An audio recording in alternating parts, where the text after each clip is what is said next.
Hello students, welcome to my YouTube channel Rapid Chemistry, and here I am Ranjan would like to start a very new chapter today, and that is structure of atom.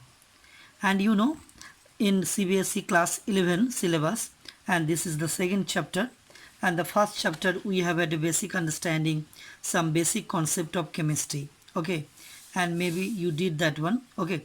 So today we will start structure of atom. These are the subunits of the chapter structure of atom.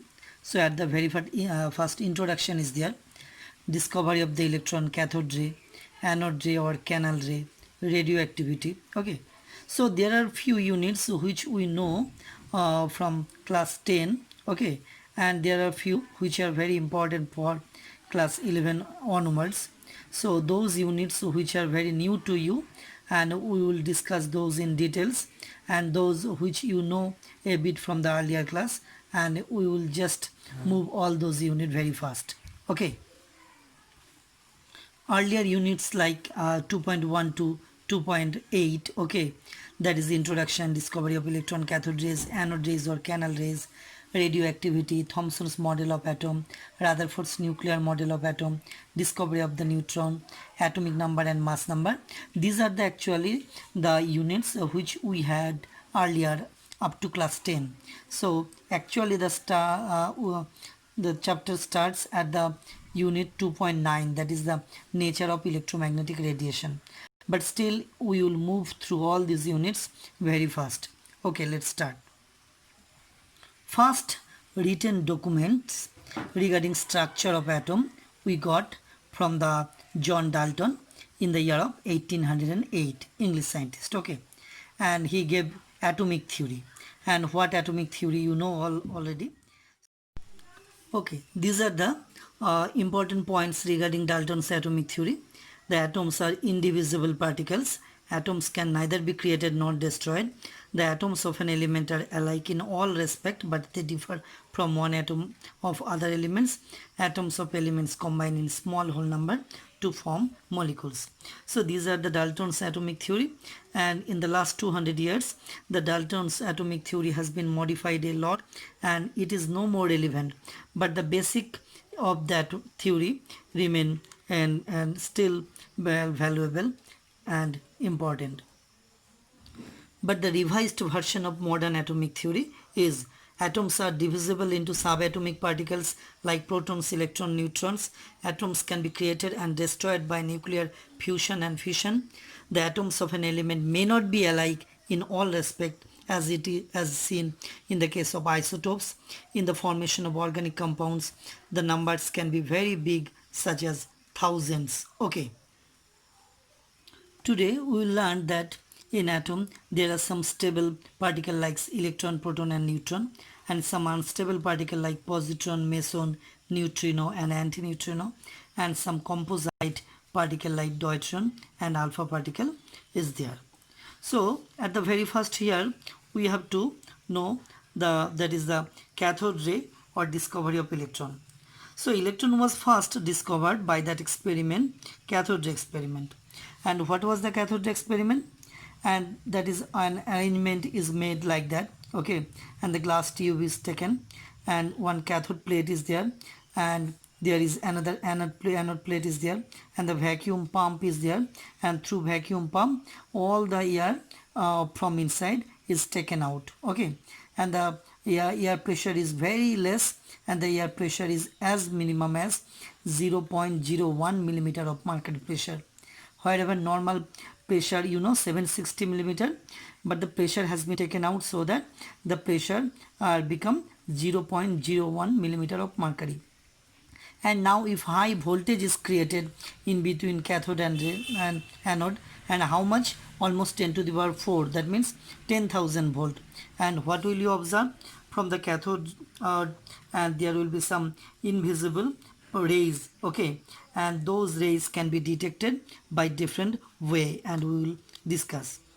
So that was the experiment, cathode experiment, and afterwards it has been proved that all those rays which were coming out from cathode, or those are actually the flow of electrons, and that was confirmed by J.J. Thomson in the year of 1897, and now he had the credit of discovering electron. We have to go through some important nature of the cathode rays. Okay, so you will just read out this point. Okay, and maybe these are almost, and the next and the few more are there here. Can you see? Cathode rays are found to deflect by electric field aid as well as magnetic field, suggesting that the cathode rays consist of negatively charged particle, and you know that negatively charged particles are actually the electrons. Okay, cathode rays produce heating effect and they can ionize the gas through which they pass. Okay, and few more are there. Like ordinary light, cathode rays affect photographic plates. This is called fogging. Considering the various properties of cathode rays, J.J. Thomson concluded that cathode rays are made up of materials particle. Cathode rays carry negative charge. He named these negatively charged particles as negatron. Okay. Later, these particles were named by electrons by G.J. Stoney in the year of 1874. In the year of 1897, J.J. Thomson used discharge tube and fitted with electrodes made of different metals and filled different gases in the tube, and every time he found the ratio of the charge of mass of electron and that is the charge and the mass of electron, and that ratio has been made. Okay, the ratio of that electron, that is the for electron charge and mass ratio has been found, and that has came to be 1.76 into 10 to the power coulomb per kg. Okay, so in the year of 1917, okay, almost 20 years, the scientist Mulligan, okay, did a celebrated experiment, oil drop experiment, and through that experiment, and he first time found the charge of electron, and now we know the charge of electron is minus 1.602 into 10 to the power minus 19 coulomb, or minus 4.8 into 10 to the power minus 10 ESU, and you know ESU means electrostatic unit. Once the charge has been made, so, and we have had earlier the E by M ratio, and in that ratio, whenever the scientist put the value of E, that is mass of the electron, and we got, and the mass of the electron in gram unit, 9.11 into 10 to the power minus 28 gram, or kg unit it would be 9.11 into 10 to the power minus 31 kg, or in atomic mass unit it would be 0.000548 AMU, or that is atomic mass unit. Okay, electrons are the universal constituent of matter. It is because the E by M ratio of negatively charged particle constituting the cathode rays was found to be the same irrespective of the nature of the cathode, the nature of the gas used in the discharge tube, thereby showing that the electrons are basic constituent of all atoms. That means, so whatever the substance is taken inside the cathode ray, okay, and in all the cases E by M ratio has found to be same, and that proves that is the electrons are the universal constituent of matter. Okay, so other experiments showing the existence of electrons, and after that few more experiments were done by the scientists, and they got the presence of electrons. Okay, and now nowadays, and the cathode ray tube is used in different way. In picture tube of television, though the picture tube television is no more used right now in the age of LED and LCD, in fluorescent tube. Okay, so there are different and instruments or gadgets where the cathode ray is used. Okay, now let's move to the second one, that is the anode ray, discovery of proton. Okay, discovery of proton. Once the electron was discovered, okay, the scientist was very sure that there must be another particle having positively charged. It was because the atom itself is a neutral. As electron has been found to be negative particle, there must be some positive particle. And then the search was started, and immediate after the discovery of electron, and the result came after a few years, and the credit goes to the scientist Goldstein in the year of 1886. performed the discharge tube experiment, almost similar to that of the cathode experiment, and only simple modification he did, and that was the arrangement in which production of the positive rays were done. So the similar that and here the cathode ray has been, the cathode plate is taken perforated. That means the cathode ray having large number of pores, and similarly the vacuum pump is there just to take out the hydrogen from the inside. The cathode plate is there, anode plate is there. So the cathode rays are there in that path, and in the opposite path of cathode ray, and there has been some positive rays, and that was finally proved to be the protons. Okay, and that is the anode rays actually. So the characteristics of anode rays which practically found to be the protons. Okay, anode rays travel in the straight lines, but their speed is much less than that of the cathode rays. They consist of material particle, and their speed is less, and you know that is due to its mass, because right now we know that the mass of the proton is far more than the mass of the electron, almost 1837 times. Okay, they are the positively charged as indicated by the direction of their deflection. Particle constituting the anode rays are much heavier than electron. E by m value of the particles in the anode ray is much smaller than that of the cathode ray particle, because you know E by m, mass is more, that's why the ratio will come definitely less. Okay, and the last point here very important, and here the hydrogen atom devoid of electrons, these were called protons, and it was told by Rutherford in the year 1911. Okay, so origin of the anode ray. So origin of the anode ray, look at here, origin of the anode ray.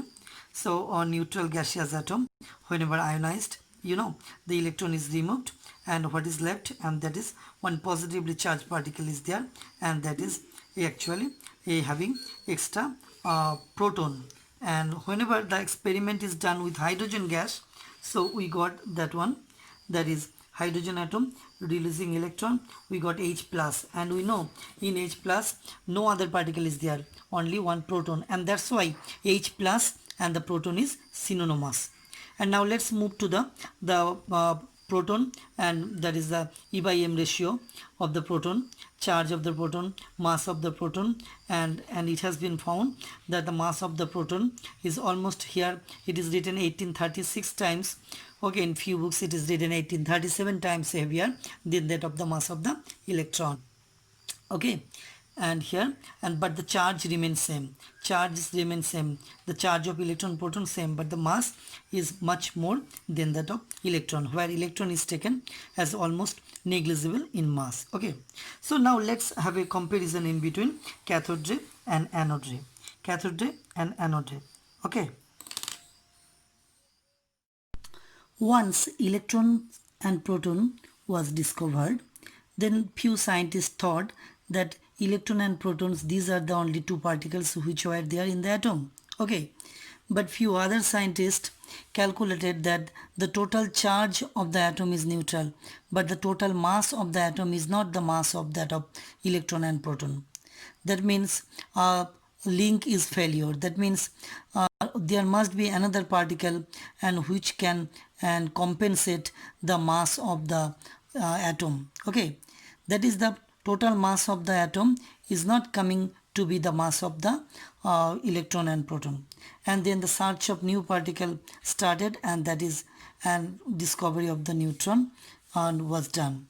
So Rutherford in the year of 1920 predicted the presence of a fundamental particle within the atom having no charge but 1 unit mass.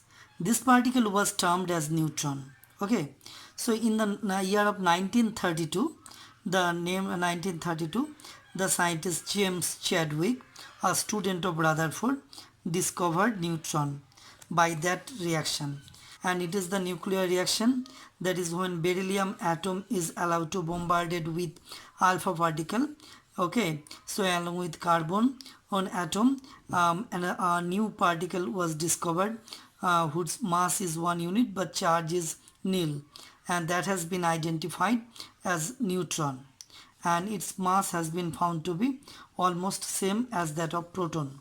Mass of the neutron is found to be almost same as that of proton. Okay, and E by M ratio of neutron is found to be 0.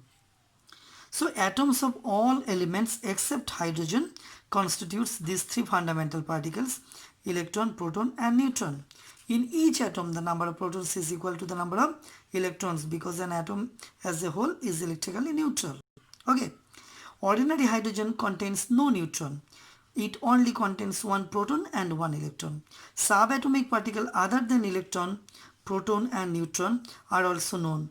That is positron, pi meson, neutrino, photon. Okay, these particles were also found by different scientists in different experiment. Now let's look at the chart here. Okay, look at the chart.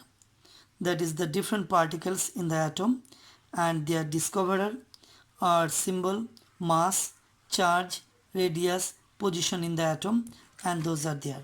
So let us start with electron, proton, neutron. These are the three fundamental particles, and we have already studied the James that is J.J. Thomson, Rutherford, Chadwick. Okay, and their symbol, mass, charge, neutron having no charge at all, and the radius no needed at all to remember. Okay, and the position, the particles where all those particles reside, and except these three there are few more particles which has been found by different scientists, okay, in the atom in certain condition, not always, and the positron, pi meson and neutrino, and these are discovered by the scientist. Positron is discovered by Anderson in 1932. Pi meson was discovered by Yukawa, the Japanese chemist, 1935.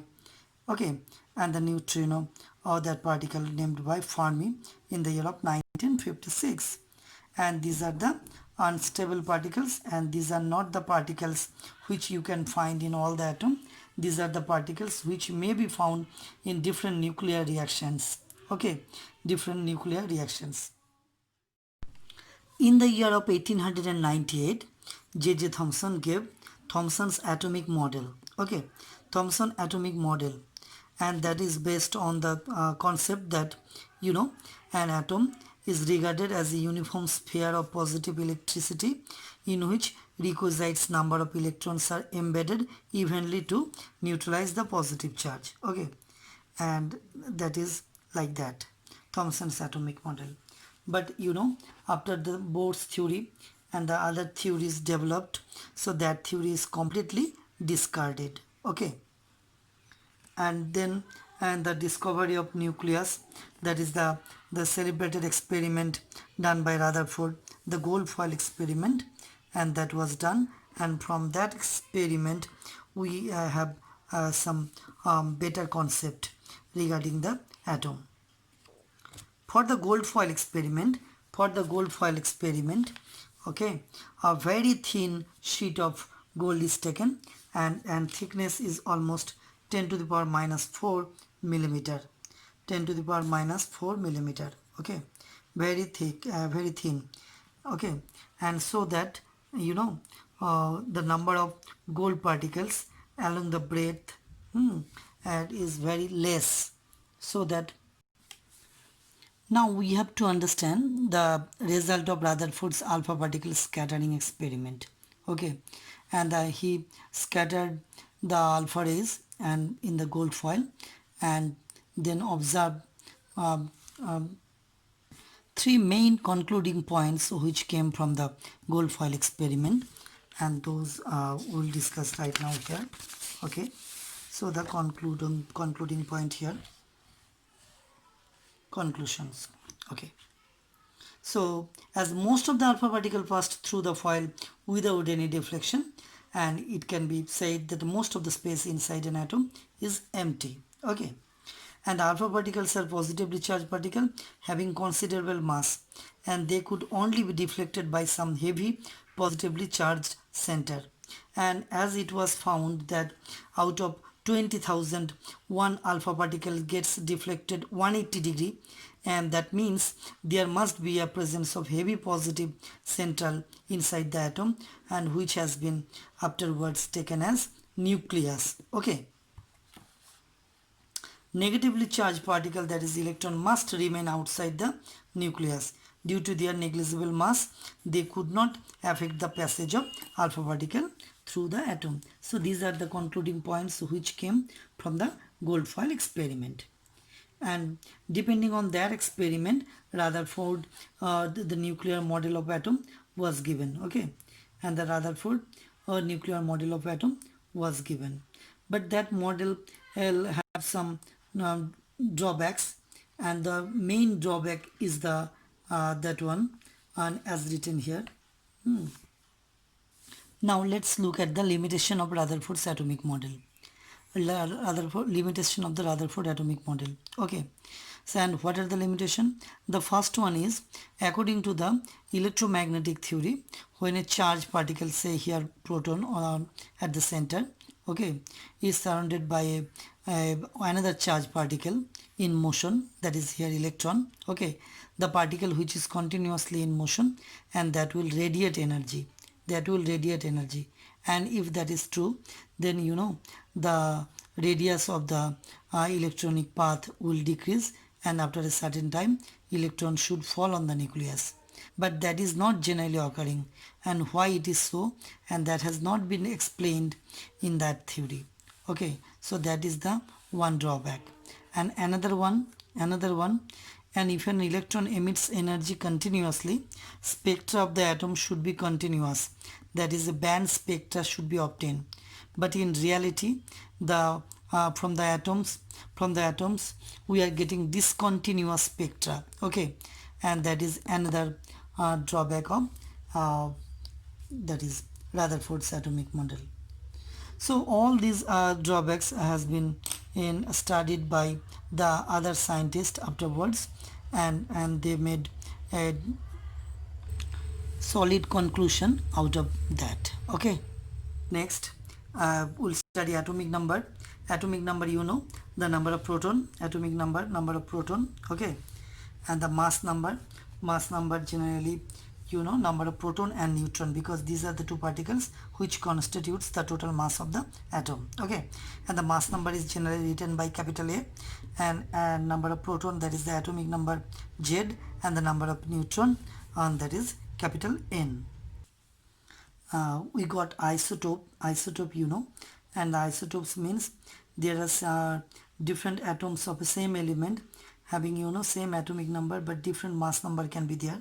Okay, so from the same element, say for hydrogen, atomic number same, but the mass number is different, so they are said to be isotope of each other. Okay, isotope of each other.